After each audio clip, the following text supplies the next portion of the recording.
भगवानले पनि यो संसार सृष्टिको लागि कतैबाट कुनै वस्तु ल्याएको छैन, आफैभित्र बनाउन पनि सक्छ, आफैमा सृजना पनि गर्न सक्छ। यसलाई नै वेदान्तगत भाषामा मायाको विशेष प्रपञ्च भनिन्छ। दुईटा कार्य मायाले गर्छिन्, एउटा आवरण एउटा विक्षेप। देखाउने काम र ढाक्ने काम मायाले अर्कै देखाइदिने र ढाकेर छोपिदिने काम मायाको मुख्य काम हुन्छ। वेदान्तगत रूपमा हेर्दाखेरि यो दुईटा मायालाई यानि कि आवरण र विक्षेपलाई जब हामीले हटाउँछौँ तब अब हामीभित्र नै ब्रह्मतत्त्वको हामीलाई आभास हुन्छ। त्यो ब्रह्मतत्त्व हामीभित्रै छ, परम आनन्द हामीभित्रै छ। तर त्यो आनन्द तत्त्वलाई केले ढाकेको छ भने एउटा मायारूपी अज्ञानले, अस्मिताले ढाकेको छ। जबसम्म तपाईँसँग तपाईँको छोराछोरी अथवा तपाईँको श्रीमानसँग झगडा पर्दाखेरि मुख अन्यारो हुन्छ, अनुहार देख्ने बित्तिकै उता गए नि कोठामा गए पनि त्यो जस्तो लाग्छ। तर रिस मरेपछि त्यही मान्छे तपाईँको प्राण प्यारो भन्छ। आखिरी त्यो मान्छे नराम्रो होइन रहेछ, तर त्यतिखेर बाहिर देखिने स्वभाव, बाहिर देखिने त्यो कुराले गर्दा तपाईँलाई प्राण पारे लाग्यो अथवा उता कोठामा गए पनि हुन्थ्यो, अन्त गए पनि हुन्थ्यो जस्तो रिस उठ्यो। तर जसरी बाहिरी स्वरूपमा, व्यवहारको स्वरूपले गर्दा त्यो बाहिरी वस्तु ढाकियो, त्यसै गरी मायाको पनि दुईटा शक्तिको कारणबाट भने त्यो ब्रह्मतत्त्व ढाकिन्छ। ब्रह्मतत्त्व उजागर प्राप्त भइसकेपछि अब सबै कुरा नै बाँकी रहन्छ। भगवानको प्रार्थना गर्नुभयो, भगवानले वरदान दिनुभयो हुन्छ भनेर। भगवान कपिलदेवको जन्म भयो। बच्चा जन्मिने बित्तिकै चटक्क छाडेर कपिलदेवका बाबा कर्दम प्रजापति जङ्गलतिर चल्नुभयो। अब त देवहूति डाँको छोडेर रुन थाल्नु। अनि सानो काखमा भएको सानो बच्चा आमाको अनुहारमा हेर्दै, आमा तपाईँ किन रुनु भएको? म जन्मिएँ भनेर हजुरलाई धेरै भएको हो। यस्तो प्रार्थना गरे। आमाले भन्नुहुन्छ, मेरो लाला तिम्रो जन्मको लागि त म कति खुसी भएको छु, तिमी जन्मियो भनेर म रुला। तिम्रो बाबाले छोडेर जानुभयो भनेर रोएको मात्रै हो भने। अनि भगवान भन्नुहुन्छ, कपिलदेव आमा हिजो बाबासँगै तपाईँ जन्मिएको हो र बाबासँगै जानलाई? बाबाले छोडेर जानुभयो भने रुनु पर्दैन। हिजो बाबा जन्मिएको छुट्टै, हजुर जन्मिएको छुट्टै। आज हजुरहरू पनि जो श्रीमान श्रीमती भइबक्सेको छ, बिहा हुनुभन्दा अगाडि तिमी मेरो श्रीमती भनेर कुनै केटाले भन्छ भने गालामा हान्छ, अथवा केटाले केटीलाई आदि भन्छन् भने पनि अनेक प्रकारको तनाव त्यहाँ सृजना प्राप्त हुन्छ भने यो अर्थबाट, यो भावबाट, भक्तिबाट हेर्ने हो भने 2-4 दिन श्रीमान श्रीमती इष्टमित्रहरूले खोजिदिएको बनाइदिएको भरमा न श्रीमान श्रीमती भएको हो, इष्टमित्र भएको हो, न श्रीमान श्रीमतीको न श्रीमती श्रीमानको। यो सारा संसार त केवल एउटा लीला प्रपञ्च मात्रै हो। या आमा हजुरले बाबाले छोडेर जङ्गल जानुभयो भनेर रुनु पर्दैन, नरुनुहोस् भनेर बच्चाले, काखमा रहेको बच्चाले सम्झाउन थाले। अब त आमा झल्यास हुनुभयो, लाला मलाई अब ज्ञान दिनुहोस्। अब भर्खर मेरो छोरा भनेका, अब आमा मेरो भगवान मलाई ज्ञान दिनुहोस् भनेर अब विविध प्रश्न गर्नुभयो। यहाँ देवहूतिले भगवानलाई अष्टाङ्ग ज्ञान सम्बन्धीको प्रश्न गर्नुभयो। भगवानले पनि अष्टाङ्ग ज्ञान सम्बन्धी विशेष प्रकारको ज्ञान दिनुभयो, साङ्ख्य योग सम्बन्धीको ज्ञान दिनुभयो। अब विशेष प्रकारको ज्ञानका प्रसङ्गहरू श्रीमद् भागवत महापुराणमा व्याख्या भएको प्रसङ्ग छ। अब यो सबै साङ्ख्य ज्ञान भनेको ठ्याक्कै एउटै वर्डमा भन्छु, साङ्ख्य माने जम्मा गर्नु, योग माने जोड्नु, तत्त्वज्ञान पाएपछि सबै काम छोड्नु। कुरा यति हो। साङ्ख्य कारिकामा जम्मा 24वटा सूत्र हुन्छन्। अब त्यो 24वटा सूत्र भनेको हामीले यता 25 तत्त्व भन्छौँ नि, कुरा एउटै हो, केही फरक छैन। साङ्ख्य ज्ञानभित्र बताउन खोजेको चरित्र कुरा के हो भने, जस्तै हजुर हामी पृथ्वी भन्छौँ भने पृथ्वी चाहिँ गन्धको स्वरूप हो, गन्धवती पृथ्वी। सुन्नुहोस् है, पृथ्वीलाई गन्धवती पृथ्वी भनिन्छ। पृथ्वीबाट जतिसुकै प्रसङ्ग हामीले फाइदा लिन खोज्छौँ, जे गर्न खोज्छौँ, प्रयोग गर्न खोज्छौँ, त्यो सबैको प्रसङ्ग हाम्रो शरीरसँग जोडिएको छ। अनि पृथ्वीबाट प्राप्त हुने वस्तुसँग, गन्धसँग सम्बन्धित भएको हुनाले गर्दा हामी राम्रो नराम्रो, यो हुचो अग्लो सबै कुरा छान्छौँ, त्यो प्रसङ्ग। यसै गरी अब साङ्ख्य ज्ञानले अर्को प्रसङ्ग बताउन खोजेको कुरा के हो भने, तत्त्वको कुरा बताउन थालेको छ। अब तत्त्व भनेको के छ भने, अब यसलाई फेरि वेदान्त प्रसङ्ग जानुपर्छ, त्यसलाई पञ्चीकृत र अपञ्चीकृत महाभूत भन्छ। यसलाई सजिलो भाषामा म उदाहरण दिएर भन्छु। पञ्चीकृत र अपञ्चीकृत महाभूत भनेको के हो भने, जस्तै हजुरले गन्ध थाहा पाउनुहुन्छ नि, अब यो पञ्च विषय हुन्छ एउटा, पञ्च तन मात्र हुन्छ एउटा। पञ्च विषय भनेको के हो भनिबक्सला भने पञ्च विषय भनेको के हो भनिबक्सला भने पहिला पञ्चतन मात्र, पृथ्वी जल तेज वायु र आकाश, यसलाई पञ्च विषय पञ्च महाभूत भन्छ। हेर्नुहोस् है, यो पञ्च महाभूतको एउटा एउटा विषय हुन्छ है। पृथ्वी जल तेज वायु र आकाशको एउटा हुन्छ शब्द, एउटा हुन्छ स्पर्श, एउटा हुन्छ रूप, अर्को हुन्छ रस, अर्को हुन्छ गन्ध। गन्ध, रूप, रस, स्पर्श, शब्द, यो पाँचवटा पञ्च विषय भनिन्छ यसलाई। जस्तै आँखाको सम्बन्ध रूपसँग छ, नाकको सम्बन्ध पृथ्वीसँग छ, गन्धसँग छ, कानको सम्बन्ध शब्दसँग छ, शब्द भनेको आकाशसँग सम्बन्ध छ, छालाको सम्बन्ध स्पर्शसँग छ, छुनुसँग छालाको सम्बन्ध छ, त्यो वायुसँग सम्बन्ध छ। अलि भनेको बुझ्नु भएन जस्तो छ। बुझेको बुझेन कि मुन्टो मात्र हल्लाएको हो? सोधे भने फेरि आउनुपर्छ नि। यो बाहिर चलेको हावा छ नि, अब यसरी बुझ्नु। बाहिर चलेको हावाबाट हाम्रो शरीरको छाला बन्यो, यति त बुझ्नुहुन्छ नि भनेको होइन? बाहिर चलेको जुन हावा छ त्यो हावाबाट हाम्रो शरीरको छाला बन्यो। छालाको गुण के हो? स्पर्श, छुनु हो नि छालाको गुण। तीव्रतालाई थाहा पाउनु, छुनु, स्पर्श, छोएपछि नै थाहा हुन्छ। यसै गरी बाहिर जल वस्तुबाट, जलीय पदार्थ जल वस्तुबाट, अनि बाहिर भएको रस पदार्थबाट हाम्रो शरीरको जिब्रो बन्यो, अनि जिब्रो रससँग सम्बन्धित भयो। रस बाहिर देखेको दृश्यबाट, चराचर जगतबाट हाम्रो आँखाको आदिको दृष्टि भयो। यानि कि आँखाको भित्रको ज्योति होइन, फेरि त्यो ज्योति त परमात्माले दिने हो, तर त्यो आँखाको सम्बन्ध रूपसँग भयो। अनि यस्तो अनुहारको रहेछ, यता फर्किया रहेछ भनेर हामी रूपलाई भन्छौँ। अब यहाँ बुझ्नुपर्ने कुरा चाहिँ यति हो, सांख्यको प्रसङ्ग। जसरी पृथ्वी नासिन्छ, हावा एक दिन नासिन्छ, खोला एक दिन सुक्छ, त्यसै गरी यो रूप पनि हेर्दा हेर्दै पहिला हेरेको मान्छे पछि नराम्रो लाग्न थाल्छ। त्यो दृश्य चराचर दृश्य संसार परिवर्तन भएको हुनाले गर्दा कुनै बेला त्यो वस्तु के न जस्तो लाग्छ, कुनै वस्तु केही पनि जस्तो लाग्दैन। यसै गरी पञ्च विषय र पञ्च तन्मात्राको जुन कम्बिनेसन छ, अनि यो प्रकृति बन्न पनि विचार गर्नु होला है। अब प्रकृति बन्न पनि पाँचवटा तत्त्वको आवश्यकता पर्दछ भने त्यो पाँचवटा तत्त्वबाट बनेको प्रकृति अब अर्को हिसाबले हेर्दा फेरि आठवटा वस्तुबाट प्रकृति बन्छ। त्यसलाई चाहिँ पञ्चकृत अपञ्चकृत भन्छ वेदान्तले। भने यो भावबाट हेर्दाखेरि अब यो पनि धेरै व्याख्या नगरौँ, लामो हजुरले बुझ्नुहुन्न, बुझ्ने मात्रै गर्नु पर्यो।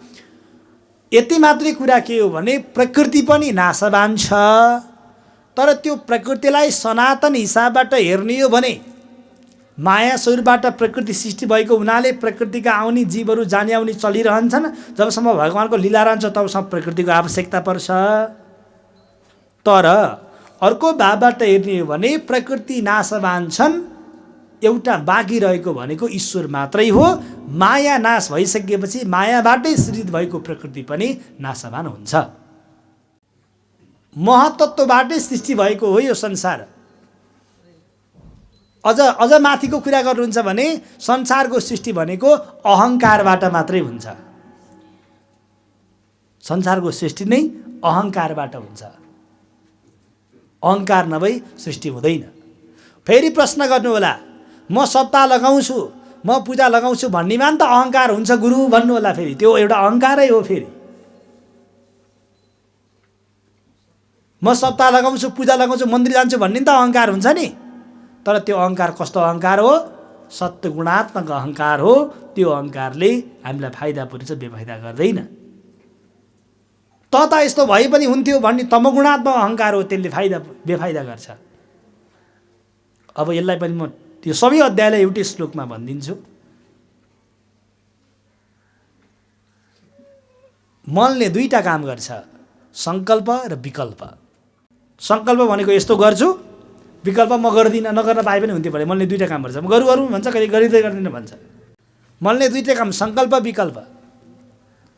अब चित्तले एउटा काम गर्छ के? चिन्ताउनु, चिन्तन गर्नु। बुद्धिले एउटा काम गर्छ के? डिटरमाइन गर्नु, निर्णय गर्नु। बुझ्नुभयो नि? मन, बुद्धि, चित्त र अहङ्कार। चित्त अहङ्कारलाई अन्तःकरण भन्छ वेदान्तको भाषामा। त्यो अन्तःकरणभित्र परमात्माको वास हुन्छ।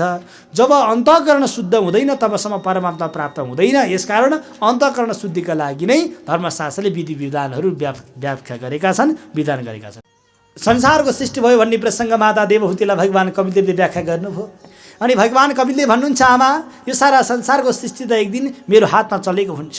जबसम्म मेरो गुण रहन्छ तबसम्म हातले काम गर्छ, नभए हातमा इन्द्र बसेर पनि हातले काम गर्न सक्दैन। आँखमा अश्विनी कुमार हुन्छन्, हरि शरणम। यस्ता प्रकारले शरीरका अङ्ग प्रत्यङ्गमा, मनमा चन्द्रमा हुन्छन्, आत्मामा सूर्य भगवान् बसेका हुन्छन्। चन्द्रमा मनमा भएको कारणबाट नै चन्द्रमाको कला घटे बढे चाहिँ मन पनि कहिले खुसी हुन्छ, कहिले औँसीको रात जस्तै रिसाको पोको भएर खरिन्छ। ल हेर्नुहोस्, यसकारण हे आमा चन्द्रमाको कला चाहिँ मनलाई पनि नियन्त्रण गर्नुपर्छ भनेर व्याख्या गर्नुभयो। अनि भगवान् भन्नुहुन्छ, माता संसार भनेको अत्यन्त नाशमान भएको हुनाले गर्दा यो संसारमा म पनि बाँचिरहन्छु भन्नु मूर्खता मात्रै हो। यसकारण आमा संसारको सृष्टि प्रसङ्गलाई बुझ्नुपर्छ। त्योभन्दा पहिला पनि आफ्नो जिन्दगीको चरित्रलाई बुझ्नुपर्छ। आमा यो सारा संसारमा जिन्दगीको चरित्र कामधाम भन्ने कुरा कहिले सकिँदैन। संसारको कुराहरू आफूलाई बुझ्नुपर्छ। गर्भ अवस्थामा हुँदाखेरि पनि पीर सिर्जना हुन्छ, अलिकति बच्चा भएपछि पनि हुर्किने बढ्ने पीर हुन्छ, जवानी हुँदा अलिकति जवानीको पीर हुन्छ, अलि बिहा गरेपछि कसरी घरबार बनाउने पीर हुन्छ, अलिकति ठुलो भएपछि अलिकति कसरी मर्ने भन्ने पीर हुन्छ। आमा संसार पीरै पीर भएको हुनाले गर्दा जबसम्म मन स्थिर पार्दैन तबसम्म कहिले पनि पीर हट्दैन भन्ने कुरा यहाँबाट प्रमाणित हुन्छ। यति मात्रै हो, संसारको जुन उमेर लिङ्ग वर्ग क्षेत्रमा पनि आनन्द लिन सकेन भने कहिले पनि आनन्द प्राप्त हुँदैन। आनन्द भन्ने कुरा भोलि लिन्छु भनेर राख्नुभयो भने त्यो आनन्द तपाईँबाट भागेको भागै गर्छ, कुदेको कुदै गर्छ। हे आमा लक्षणम योगस्य बक्षे सबीजस्य निपातमध्ये। आमा सारा संसारको सृष्टिको बीज भनेको म आफै हुँ। म आफूबाट अङ्कुरित हुन्छु अनि आफैमा गएर मिल्छु। यसकारण तपाईँले भगवानको भक्तिलाई नछोड्नुहोस्। भगवानको भक्ति अर्थात् परब्रह्म भगवानको भक्तिबाट नै तपाईँलाई गति प्राप्त हुन्छ भन्नुभयो। त्यसपछि भगवान् कपिलले भन्नुहुन्छ, आमा भक्ति भनेको के हो भने भक्ति भनेको विरागो येन पुरुषो भवतो सर्वतो भवेद। भगवान्तिर सबै व्याप्त हुनुहुन्छ भनेर त्यो दृष्टि राख्नु नै भक्ति हो। भक्ति भनेको एक ठाउँमा गएर चाहिँ ताली पिटेर नाच्नु, गाउनु, उफ्रिनु, अर्को ठाउँमा गएर चाहिँ वास्ता नगर्नु होइन। संसारभरि सबै भक्त नै भक्त छन् भनेर ठान्नु, भगवान् छन् भनेर ठान्नु भक्ति हो। भगवान् नभएको काहीँ पनि छैन आमा भनेर कपिलले भगवान्ले मातालाई तिनी ज्ञान दिनुभयो। आमा 8 प्रकारको सिद्धि हुन्छन्, त्यो अष्टसिद्धिमा पनि मान्छे नडिएर अगाडि बढ्यो भने बल्ल मान्छेको मुक्ति हुन्छ भनेर ज्ञान दिनुभयो। यसै गरी आमा सारा संसारको प्रसङ्ग हेर्ने हो भने यो सारा संसार शरीर पनि नाशवान छ। अनि मान्छेले के गर्छन् भने कुटुम्ब भरणा कल्प मन्दभाग्य वृद्धवा। कसरी मेरो इष्टमित्र खुसी होलान्, कसरी मेरो सम्धी लम्दी ज्वाइँ छोराछोरी इष्टमित्र खुसी होलान् भनेर मान्छे 24 घण्टा अरूको खुसीको लागि जिएको छ, आफ्नो खुसीको लागि चिन्ता गर्न सकेको छैन। त्यस्तो बेलामा ती आफू खुसी नहुन सक्ने मान्छेलाई भोलि यमराजका दूतले लौराले हानेर पिटेपछि अनि बल्ल थाहा पाउँछन्। भगवान् कपिलले भन्नुहुन्छ, आमा जीवनभर मान्छेले भगवानको नाम नजप्ने मान्छेलाई यमराजका दूतले बलिरहेको अगुल्टो मुखभित्र छिराइदिन्छन्। अनि त्यतिखेर मैले भगवान् जपिन बल्ल चाल पाएँ भनेर त्यो व्यक्तिले हृदय हृदय कराउन थाल्छ। आमा यो सारा संसार पनि कति गाह्रो पीडा छ भने जन्मिनेवाला बच्चालाई पनि पीडा छ। आमाको गर्भजमा 9 अङ्गुलको हुन्छ, जन्मिने बच्चा 27 अङ्गुलको हुन्छ। त्यहाँ पनि 3 दोबरी भएर बस्नुपर्छ बच्चा। उता बच्चालाई जब पेटभित्र चलिरहँदा उसैदा ठाउँ साङ्ग्रो हुन्छ अनि आमाले गर्भवती भएको बेलामा तातो चिसो र पिरो अनि नुलिएर अमिलो खाएपछि बच्चाको कमलो छालामा गएर दुख्छ, बच्चा छटपटिन थाल्छ। अनि यता आमा चाहिँ बाहिर मक्क पर्छिन्, मेरो छोरो चल्यो, आहा क्या मजा भनेर उता बच्चालाई पीडा भइरहेको हुन्छ। बच्चा जन्मिसकेपछि नि आमा झन् पीडा हुन्छ, बिचरा बच्चा रुन्छ टाउको दुखेर। आमा चाहिँ भोक लाग्यो भनेर कोचाइदिन्छन्, अनि भोक लाग्यो होला टाउको दुख्यो भनेर सिकाइदिन्छन्। आमा बच्चामा पनि साह्रै पिर्छ भने यो सारा संसारमा आमा आफूले प्रयोग गर्न जानिएन भने संसारमा कहिल्यै पनि काहीँ पनि सुख छैन भन्दै माता देवहूतिलाई भगवान् कपिलदेवले विशेष प्रकारको ज्ञान दिनुभयो। अनि आमा तपाईँलाई स्वर्ग जान मन लाग्छ भने यज्ञ गर्नै पर्छ, जसलाई धूम मार्ग भनेर भनिन्छ। धूम मार्गको यानि कि धुवाको यज्ञबाट स्वर्ग जान प्राप्त हुन्छ, यसकारण यज्ञ गर्नुपर्छ भनेर धूम मार्गको पनि प्रसङ्ग व्याख्या गर्नुभयो। अनि भक्ति योगको बारेमा व्याख्या गर्नुभयो। भावो भक्ति, प्रेम भक्ति, अमृत रूपा भक्ति, सा प्रेम रूपा छ, अमृत रूपा छ। भक्ति भनेको त्यो हो, नाच्नु उफ्रिनु गाउनु हिँड्नु बस्नु कथा सुन्नु मात्र भक्ति होइन। भक्ति हुनको लागि प्रेम हुनुपर्छ। अब प्रेम र मायामा फरक छ। फेरि मायामा तुलना हुन्छ, उसले गरे मैले किन गर्ने भन्ने, प्रेममा त्यस्तो हुँदैन। उसले माया गरोस् नगरोस् म उसलाई माया गर्छु, प्रेम गर्छु भन्ने प्रेम हो। उसले नगरे मलाई किन गर्ने, उसले फोन नगरे म किन गर्ने, उसले नसम्झे किन सम्झिने भन्ने चाहिँ माया हो। यसकारण प्रेम गर्नुभयो भने भगवान प्राप्ति हुन्छ भने 33औं अध्यायमा आइपुगे। भगवान कपिलदेवले माता देवहूतिलाई भन्नुहुन्छ, आमा यो सारा संसार नाटक भएको हुनाले गर्दा न यहाँ कोही आमा छन् न कोही बाउ छन्, हजुरबाउ छन्। हिजो पूर्व जन्ममा तपाईँले तपस्या गर्नुभयो, तपाईँको धर्म थियो, आज फेरि तपस्या गरेर म तपाईँको छोरा बनेर आएँ। कुनै जन्ममा भोलि म तपाईँको आमा पनि बन्न सक्छु भने जन्म र कर्मको कसै ठेगाना हुँदैन आमा। जबसम्म कर्म सकिँदैन तबसम्म जन्म र मर्नु गरेको गरे गर्नुपर्दछ। यसकारण आमा अब आफ्नो इष्टमित्रलाई सम्झेर बाबालाई सम्झेर रुनुभन्दा अब तपाईँ नरुनुहोस् भनेपछि देवती भन्नुहुन्छ, हे कपिलदेव भगवान मलाई अब केही चिन्ता छैन। बाबुले छोडेर गए भनेर केही चिन्ता छैन। म त जहाँ गए पनि एक्लै हो, आखिरी एक्लै हुँदा के को चिन्ता छ र? अरू छन् भनेर न चिन्ता भएको हो, एक्लै हुँदा झन् आनन्द छ। त्यो चिन्ता घटाउने बाटो मात्रै हो। यसकारण म भगवानलाई सम्झिन्छु भनेर त्यहाँबाट कपिलदेव भगवान पनि बद्रिकाश्रमतिर जानुभयो। अनि माता देवहूति पनि भगवान कपिलदेवको नाम जप्दै जप्दै अब आमाको पनि वैकुण्ठ गति प्राप्ति हो। अनि कपिलदेव भगवान र माता देवहूतिलाई अब ती बद्रिका आश्रमतिर पठाउँदै गर्दाखेरि हाम्रो तृतीय स्कन्धको 33 अध्यायलाई पनि हामीले यहीँ बिट मारौँ। जय श्री राधे, जय श्री राम, श्री हरि शरणम। पहिलो अध्यायमा गएर भगवानका परम भक्त रुचि नाम गरेका ऋषि र आकुतिको विवाह भयो। उनबाट यज्ञ नाम गरेको छोरा जन्मिए। उनले दक्षिणासँग विवाह गरेको भएर यज्ञ गर्दा दक्षिणा दिनुपर्छ, नभए यज्ञ पुरा हुँदैन भनेर प्रचलन भयो। अब उनको वंशमा एकजना अनुसुया नाम गरेकी छोरी जन्मिन्, श्रीमती भइन्, नानी भइन्, यानि कि कन्या भइन्। उनको विवाह कोसँग भयो? अत्रि नाम गरेका मुनिसँग भए। अब अनुसुया र अत्रि अत्यन्त प्रेमसँग बसिराखेका थिए। त्यहाँ प्रसङ्ग के भयो भन्नु होला भने, अत्रि ऋषिले तपस्या गर्न बस्नुभयो। 12,000 वर्षसम्म तपस्या गर्न बसेका बुढाबा पानी परेको रहन्छ। अनि 12 वर्ष 1000 वर्षपछि पानी ल्याउन त आचमन गर्नलाई नानी भनेर भन्दाखेरि ती अनुसुयाले बाहिर निस्केर, हे भगवान मेरो प्रतिव्रता धर्म सच्चा छ भने पानी परोस् भनेर माग्ने बित्तिकै स्वर्गबाट पानी आयो। त्यो पानीले गर्दा कतिले गोसाईकुण्ड बन्यो भन्छन्, कतिले मानस सरोवर बन्यो। अहिले चाइनामा पर्छ मानस सरोवर, त्यो कुण्ड बन्यो। त्यसपछि झगडा पर्न थाल्यो के भने, अनि पहिला चाहिँ नारी हुनु सावित्री जस्तो, लक्ष्मी जस्तो, देवी जस्तो, उमा जस्तो, पार्वती जस्तो भन्थे। त्यसपछि चाहिँ नारी हुनु त अनुसुया जस्तो भन्न थाले सबैले। तिनटीलाई रिस उठ्यो। ल हेर्नुहोस् त, नारीको शत्रु नारी नै हुँदो रहेछन्। अनि तिनटीले सबैले आफ्नो श्रीमानलाई कम्प्लेन गरे, जाऊ गएर उसको धर्म डकाइदियो भनेर कम्प्लेन गर्छन्। अनि विष्णु भन्छन्, शिव भन्छन्, ब्रह्मा भन्छन् हामी सक्दैनौँ भने। फेरि तिनटीले घुर्की लाए, त्यसो भए माइती जान्छौँ भने घुर्की लाए। अब माइती जान्छौँ भने जानै पर्यो बिचरा दाईहरू, होइन? गाह्रो परे, गए। तिनटै गए। अनुसुयाले मिठो मसिनो खानेकुरा बनाउनु भयो। ल आउनुहोस् खाना भन्दा त भित्र गइसकेपछि हामीलाई त निर्वस्त्र दिनुपर्छ अनि खान्छौँ भने। अनि अनुसुया पनि कम्की बाठी थिएनन्। त्यसो भए सानो बच्चा बनिदिनुहोस् अनि दिन्छु भने तिनटै बच्चा बने। खुवाउन के गाह्रो आफ्नो बच्चालाई। आखिरी ब्रह्मलोकमा हुँदा सृष्टिको चिन्ता, विष्णुमा पालनको, शिवलोक हुँदा संहारको। उहाँ आमाको काखमा बसेपछि के को चिन्ता? भोक लागे रोइदियो, नभए खाइदियो, होइन?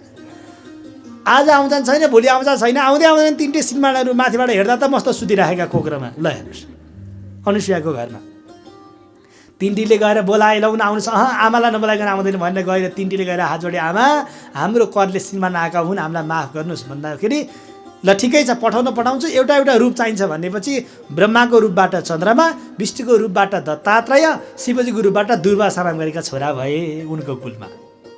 है अब त्यसपछि अब स्वस्थानीमा भएको कथा नै हो। एकचोटि दक्ष प्रजापति र शिवजीको देश भयो। कारण के थियो भने विश्व शान्ति भनेर यज्ञ गरेका थिए। सबैभन्दा पछि भगवान शिवजी, दक्ष प्रजापति आयो, त्यतिखेर शिवजी उठेनन्। अनि दक्षलाई रिस उठ्यो।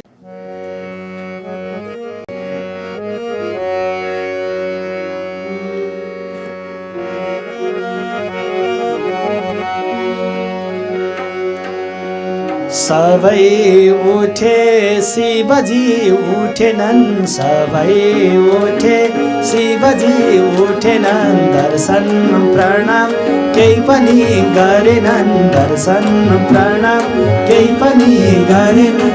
दक्ष रिसले उठ्यो गर्जेरा, दक्ष रिसले उठ्यो गर्जेरा, सबै उठे शिवजी उठेनन्, सबै उठे शिवजी उठेनन्, दर्शन प्रणाम केही पनि गरेनन्, दर्शन प्रणाम।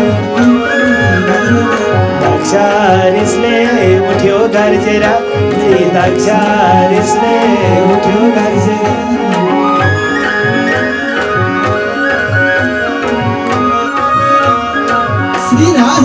अब दक्ष रिसाएर भगवान शिवजीलाई श्राप दिन थाल्यो। दक्षले भगवान शिवजीलाई श्राप दिन थाल्यो।